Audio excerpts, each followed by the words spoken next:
Hey everyone, welcome back to my channel PC Error Detective. In this video I will show you can Affinity open PSD file. First you need Photoshop and second you need Photoshop file.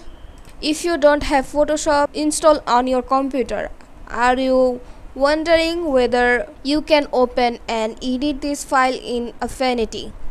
In this video, I will demonstrate how can I open a Photoshop file in Affinity. In addition, I will also discuss which features are well transferred and which are not. Let's start. First, I am going on my file because I have already Photoshop in my computer and I worked before in Photoshop. That's why I have file. Then you have to right click on your Photoshop file,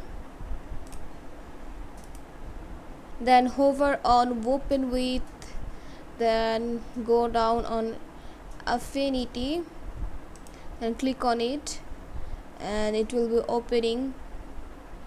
It will be take a few time.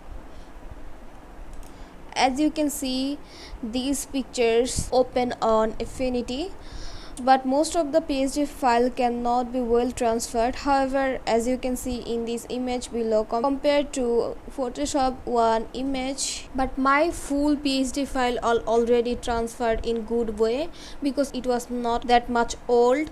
Most of the old PSD file are cannot be transferred. This is how you can open a Photoshop PSD file in Affinity. As you have seen in this video, Affinity does a fairly good job in opening PSD file, but some of the features such as layer effect on image effects may not be fully compatible with Photoshop.